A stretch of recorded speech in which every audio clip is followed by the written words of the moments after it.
What is up, everyone? Crunchy Frog here, and today we are going to cover everything coming in Season 3 of Modern Warfare 3, and this is one of the biggest content releases, and I don't say this lightly, and I'm not trying to glaze the devs here, but this is one of the biggest content offerings that we've seen come from Call of Duty devs in recent years, so I'm super pumped to go over everything that's coming in this update here for you guys today on the channel. A couple things to get out of the way first. Obviously, I will just be giving you the cliff notes or the biggest things. I won't be reading everything off of this blog post word for word, but I will be posting the blog post and the patch notes blog post down there in the description. I'm not going to go over any of the crazy updates or anything like that. I'm not going to talk about every weapon that was buffed and every, little change that they made or little fix that they made and stuff like that. But we will be hitting all the major points. So if you guys want to read more detailed information, make sure to click those links below and head on over for all that extra info. Additionally, I will not be covering any of the Warzone stuff because I don't play Warzone and this channel is not really a Warzone channel. We've never talked much about it. Obviously, the big thing is they added Rebirth Island back. So if you do play Warzone, obviously you can get super hype about that, but we will not be covering anything like that in this video. This will strictly be the multiplayer and some of the zombies content that is arriving. So with that out of the way, if you guys enjoy this type of content, make sure to press like as it helps others find the channel, and make sure that you're subscribed so you can stay up to date with all of the latest Modern Warfare 3 info, especially as we head into leak season and reveal season for 2024's Call of Duty game. And obviously, if you would like to support the channel monetarily, you can always click the join button below for some extra perks. And with that all out of the way, let's get right to it. So the first thing we'll cover is obviously they talk about all the maps that are coming, which is absolutely absurd. There are 6 total core 6v6 maps arriving to the game this season. Now, if you remember last year, I was making videos talking about how the devs were abandoning, the core multiplayer experience in favor of Warzone and how terrible and bleak the future of 6v6 was looking. This is a complete 180. This is insane. Now, I've been talking in the previous 2 seasons and with carry forward maps and everything, just how robust the map offering is in this game. I think by them releasing with nothing but remastered maps, which take probably a little less, work, especially planning and everything that brand new maps do from the get-go, they were able to then create basically an entire game, launch window worth of maps again and give them to us throughout the season. So we essentially are having 2 games worth of maps plus those carry forward maps all squished together here in this game. So we'll just get right into all of the maps that they are bringing us. So the first one is 6-star, and you'll probably see some gameplay of it here. I was able to actually get into the 6-star 24/7 playlist. So I'll be playing against actual people in that gameplay, and it's a pretty fun map. It does remind a lot of people of Raid just because of the swimming pool on the one end. It doesn't really play anything like Raid. It's not laid out anything like Raid from Black Ops 2, but it's very fun. It does remind me of a Treyarch map, to be honest, especially with all the color and pop and kind of the rounded angles, and it's futuristic without being too futuristic. It definitely reminds me of a Black Ops series map, but in a good way. It's very fun. I've played about 2 or 3 matches on it tonight, and I enjoyed my time with it pretty thoroughly. I'll be super excited to play more of this going forward. Next up is Emergency, which is a really small map. They seem to be trying to introduce more and more shipment or, shoot house sized maps, right? They're really going for those fun, grind heavy, quick, kind of fast paced maps. And Emergency is not too bad. I like the setting. It's kind of in an Arizona medical facility, it says, nestled on the summit of a remote mountain range. So it's pretty cool. There's some debris flying. It's like sunset. It's a pretty cool mood. And it is very small and frenetic. I've only played once or twice on it. Did pretty bad. The second match, skill base kind of caught up with me. So I can't tell you exactly how well it flows, but overall it was a pretty fun map. You should see some gameplay of that as well. And I love that they're adding more of these small maps, especially when they're well executed and still well designed. Next up, and I didn't get to play this yet, next week there is a 24/7 playlist, but that is Grow House, which is basically a reskin of Sphere that was released during Season 3 of Call of Duty Vanguard. So if you guys remember Sphere from back in the day, this is just a reskin of it. It's less, as they say, it's less of an experimental test site, more of a backwoods narcotics den nestled in the remote foothills. So again, they do this, every couple of years where they take a map and they kind of, rearrange its setting and its visuals and everything like that, but the same lines of sight, the same geometry, and they give it to us. And I've yet to play on it, but I am pretty hyped to see how it plays. I was kind of middle of the road on Sphere back in the day. I didn't love it. I didn't hate it. I thought it was a cool concept. So kind of scaling it back and making it more grounded and realistic in terms of setting. It'll be interesting to see just how it plays. Next up, and this is one that you'll see some bot gameplay towards the end of the game, towards the end of the video. I had to just go into a private match to get some gameplay of it. I wasn't able to get it in the rotation, but this is apparently part of the Warzone map. Once again, I'm not sure if I mentioned the name. This is called Tanked. It takes place in an aquarium, which is, I guess, is part of the Vondel Warzone map. I've not obviously played Warzone, so I've never been to this location in game beforehand.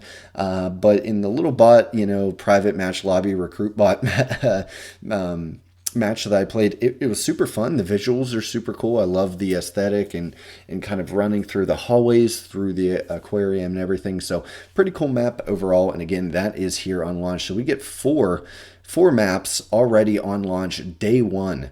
And that means there's still 2 more maps that are going to release throughout the season. So obviously one of which is Checkpoint, which again, as they even say, it's a repurposed map. It's part of the Rebirth Island Warzone map, kind of the one corner of the map where there's the big satellite dish and everything like that. And they do say it's small size. So again, this is mid-season. I haven't played on it. Nobody's played on this yet. But it is just kind of a cut-off chunk of the Warzone map. Obviously, they'll probably change up some geometry to make it flow a little bit better for a multiplayer map. But overall, it's just a piece of the Warzone map. And then finally, I feel like I've been talking for maps for days now because we have so many, but we are getting Grime, which again is releasing mid-season. It's a brand new map, not part of a Warzone map or anything like that, and it is classified as small to medium size, and it says that basically you will navigate the piles of rubbish and brave the derelict London Canal well away from Big Ben and the bright lights in England's capital city. So this takes place in London. Kind of a really urban map. We see the layout here. Again, I'll probably be putting these on screen as we go through, but it looks like it could be interesting. Kind of reminds me of the one map that we got in Modern Warfare 2 that had kind of like the center courtyard. Very similar vibes there. Obviously, taking place in Britain, it's going to tend to feel similar.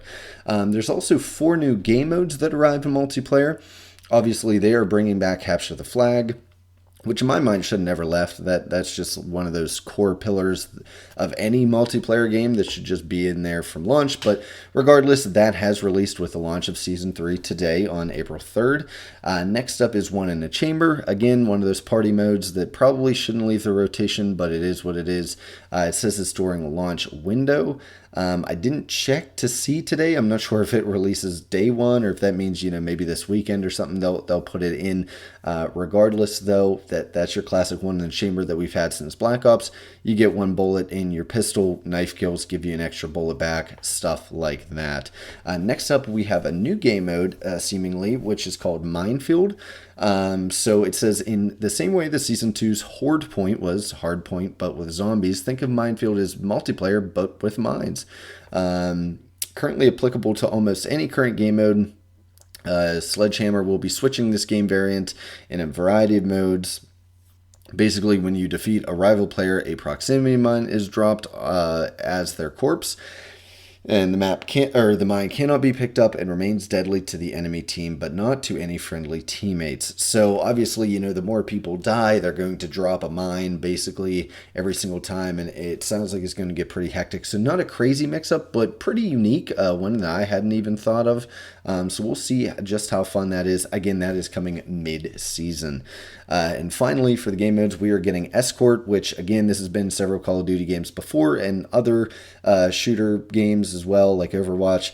Escort, you just escort like a drone around the map, etc. Pretty simple. I'm not going to explain it too much for you guys. And then there will be a Vortex playlist in season. Again, this is, I believe, the same Vortex that we had back in Season 1 with Airborne, Satan's Quarry, Skid Grow, Sporyard, and Tetanus return in a limited time playlist. So pretty much the same thing. It's like free-for-all, but with a ray gun and everything like that. So there's also, I believe, an event that will be coming along with it, along with a new arcade mode and some cool gameplay modifiers as well. It does go on to give a little bit of intel on multiplayer ranked. I'm not going to go over too much, but obviously new season means new ranked, including new ranked and rewards and everything like that. So next up, we have a bunch of new perks and equipment to talk about here. So let me just go over all of the brand new perks and equipment that we get. So first up, we get the Gunslinger Vest, which is here on launch day. Gives you secondary weapon specialists, so no primary slot, just 2 secondaries. So kind of an odd one. I'm not sure how many people use that other than to level up or try to go for camos, but that is what it is. Next up, we have the Modular Assault Rig, which lethal and tactical scavenger equipment slots 5. You get 2 tactical, 2 lethal, and a field upgrade. Gloves, boots, and gear. So it sounds like possibly nothing but gear. It sounds like it doesn't mention guns. I'm not too sure, but that's definitely pretty useful if you're going for any challenges with lethals and tacticals. There is a new vest compression carrier, assisted healing and gas protection, it says. Immediately regenerate health after a kill or objective capture, reduced effects from gas grenades. All right, and let's keep going. No, actually, sorry, just to say the modular assault rig does say you start with maximum reserve ammo, so I assume your guns are unaffected. You just have a veritable shit ton of tactical and lethal grenades that also respawn from dead players, so that's pretty cool. There's also new perk boots, new boots here, reinforced boots, basically just no movement reduction effects are applied to you there. New perk, next new perk is high gain antenna. The minimap is zoomed out for you and nearby enemies, so a little bit more surface area on the minimap, it sounds like. Enemies remain on radar longer, and then see enemy ally radar pings from the intel jacker and compass indicators, and everything like that. So basically a minimap geared perk there. And then there's finally a new tactical, which will be coming mid-season. All of the perks were at launch. This tactical grenade is mid-season. It's an EMD mine, proximity triggered mine that sticks to surfaces. Once triggered, the mine shoots out tracker devices that reveal the enemy location and direction until they remove them. So kind of like a little tracking dart there to serve as an infinite UAV ping on that person until they remove it. There's also a field upgrade coming mid-season called Enhanced Vision Goggles, and it kind of gives you like a holotherm vision full-time, which is obviously much better for target highlighting, but there is a limited battery, so it depletes kind of quickly. So not quite a vision pulse, just obviously enemies will be highlighted and stuff like that to make it a little easier to see. Now next up is zombies overview. So we'll kind of go quickly through here since we're not really a zombie channel here, but I do want to at the very least cover everything. So just kind of a quick summary. Obviously the story will be continuing. It says take a chance on Jansen as a full-scale rescue mission is launched after the Doctor enters a new and terrifying region of the Dark Ether. There's a third Dark Ether Rift So that's cool. I have not personally done any of those, but I've heard some good things from those who are really into zombies. So there's a new one of those. Obviously, there's Season 3 challenges and schematics. You can unlock prestige levels to acquire zombie challenges and gather 3 new schematics to Age of Progress, including a way to disguise yourself among mercenaries, deadwire, or your explosive weaponry. I don't know why they phrased it like that. Basically, you can craft deadwire and outlast the gas. Finally, there is a new warlord, Rainmaker, who is holed up on Raha Island. It says this heavily armored psychopath makes it rain artillery fire and has little regard for his own forces. So, yeah, basically that's pretty much it. The story continues. There's a new rift, new challenges and schematics, and there's a new warlord. So nothing groundbreaking, nothing crazy here. Now, this isn't mentioned in this blog post, but I have seen it on Twitter. They have kind of confirmed that Treyarch has officially handed the keys over to Sledgehammer for any continuing development over the next couple of, content seasons here for Zombies. They have well and truly washed their hands of this game in favor of focusing on the way they put it, future endeavors or exciting new things coming on the horizon. Basically, they're just going to be working on whatever Treyarch is bringing us here in the fall of 2024. A lot of people are speculating that we will be getting actual zombies content, round-based, more curated stuff than kind of the cut and paste, easy Warzone DMZ style zombies that we've had for the last couple of years. So I'm hoping that they are able to put their full force and full effort behind that and give us something special in the fall. Finally, there's just a couple more things, as they call it, the connected content overview, or stuff that's available across all modes here, including Warzone Mobile. So there is 4 new weapons, and these will be available again throughout everything. The first is the FJX Horus, which looks like a small pistol as a submachine gun, kind of reminiscent of like the MP7 or something like that. Again, I'll have a picture of it on screen. And this is at launch in the Battle Pass Sector 8. It has 18 levels, and basically it's just described as an ultra compact SMG with best-in-class CQC damage and mobility. So one of a more compact, up-close submachine gun being added to the game. Next up is the MWIII, which you'll probably see some gameplay of in that bot lobby that I queued up just to get some gameplay footage of Tanked, the map Tanked. I decided to kind of turn it into, since they were just, recruit bots, I just had some fun, some good old quick scoping fun after not having played the game for about a month. I was a little rusty, so I figured I might as well just have fun with it. So you will see some MWIII gameplay since it's unlocked in private matches, but that will be available in Battle Pass Sector 4, obviously at launch, and that is a sniper rifle from, I think, Advanced Warfare. I didn't play Advanced Warfare back in the day, but I believe it is a game, or a gun from that game, so they're bringing it back for this. And basically, it's a single load railgun, so you don't reload ever. There's kind of like a longer bolt cycle animation kind of thing, and then obviously you never need to reload. So it's a pretty cool weapon. I enjoyed using it. I was against bots, obviously, and I was trash because I haven't played in a month, but it was still a very fun gun to use. We'll kind of have to wait and see how it plays into the meta. Next up, we have Gladiator, which you guys know how I feel about melee weapons. They're kind of stupid, but we are getting a new melee weapon that's also available in the Battle Pass. It's just like a punch knife. So nothing crazy or fun or special there. But then in mid-season, it says redacted, so I'm guessing it's a weekly challenge type deal. We will be getting a bullpup assault rifle called the BAL 27. And it says a bullpup prototype weapon designed to increase fire rate over time while the trigger is squeezed.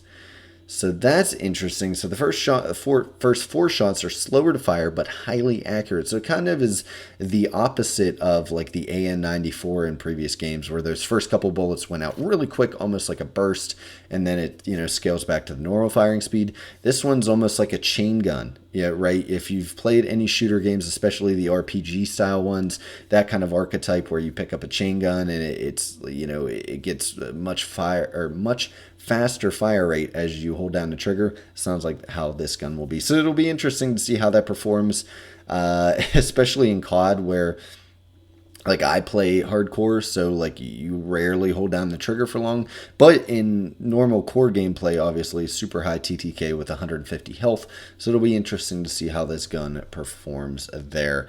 And now there will be 8 new aftermarket parts, which is insane. They are going absolutely ham on this aftermarket part stuff, but they've introduced 8. I'll read them all off. I'm not going to really explain too much of what they do. We got the Jack Cutthroat that will be available on, it says, submachine gun platforms, but it lists a bunch of different weapons. I'm not sure.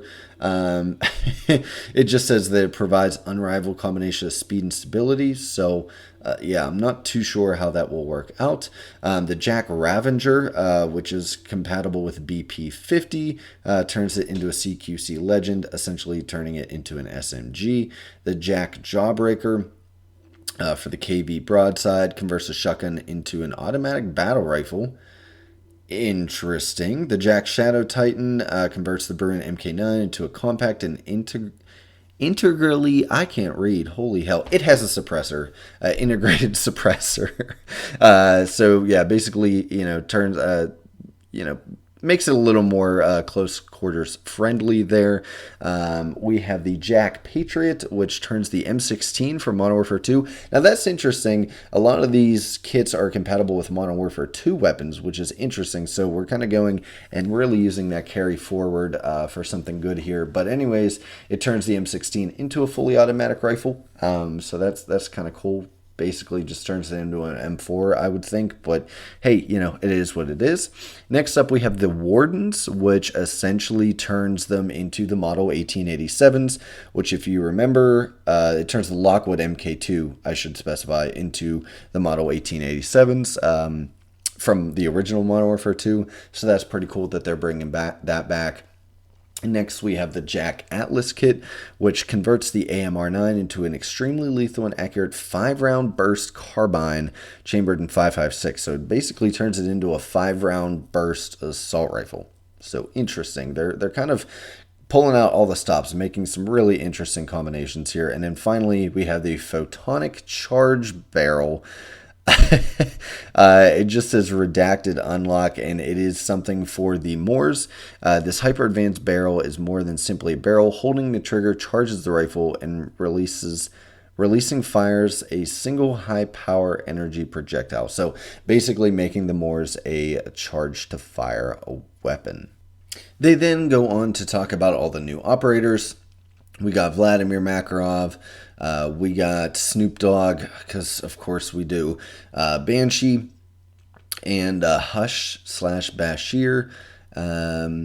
Stasis, and that looks like it's about it. And it's kind of like mixed in really weirdly with a bunch of all the new store offerings, which obviously, as you guys know, I don't really cover here. And other than that, there's not too much else, nothing crazy. I know last season we talked about some crazy changes and everything that they are doing, or that they did to aiming to kind of make it a little more normal and everything like that. Obviously, they did unveil some events that will be happening. They go on to talk about all of their wonderful skins that they'll be giving us, because of course they do, and stuff like that. And then there's a myriad of fixes, a lot of which I am not going to really read off to you guys. One of the biggest things I will note is, only because I noticed it as I physically booted up the game today, seasonal cutscenes can now be skipped. So I didn't have to watch that. Usually I don't watch it, or I just watch it on YouTube, beforehand or after the fact or whatever. So I don't need to see it when I boot up the game. I can now quit that. So yeah, there's a whole bunch of changes. I do know that they took away some of the obstructive VFX while firing Modern Warfare 2 weapons to align with Modern Warfare 3 standards, and remove variants from IDS idle sway, allowing more predictable sway patterns. So again, making aiming and everything more skill-based, less RNG. But other than that, guys, I'm not going to make this video any longer reading through any more of the patch notes. If you guys want a full breakdown of everything changed and updated and fixed and nerfed and buffed in this season, make sure to click on that other link that I've included in the description for the patch notes blog post. So that about wraps it up. I am a little bit disappointed. I'm going to have to click back here. I don't think I saw anything in a roadmap for any new war mode map, which kind of sucks. Because I love war mode. I think it's one of the best aspects of this game. I don't see anything for it here.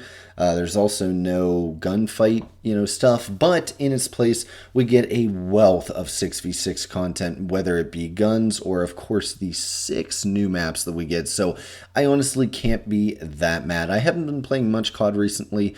I've kind of taken a backseat to a bevy of other games that have released or gotten on Game Pass recently that I've wanted to try. So, ashamedly, I know I make mostly Call of Duty videos for you guys, but I just haven't had much time to play it. But I love the fact that so much is being added into the game, such that when I do have some time, like tonight, and I want to hop on, I have a lot of content to enjoy and a lot of stuff to bring you guys going forward. So let me know your thoughts on the season overall. Like I said, I think it's a great season overall, a shit ton of content, especially compared to previous seasons and last year's content and everything like that. Not everything's a winner, but you know what? I applaud these devs for giving us the most. So let me know you guys' thoughts down in the comment section below. If you've enjoyed this video, make sure to leave a like. And as always, if you want to stay up to date with all the latest Modern Warfare 3 news, as well as other Call of Duty commentaries and gaming reviews in general, make sure to hit that subscribe button to, stay with us here on the channel and catch everything new as it comes out. So until next time, guys, you have a good one.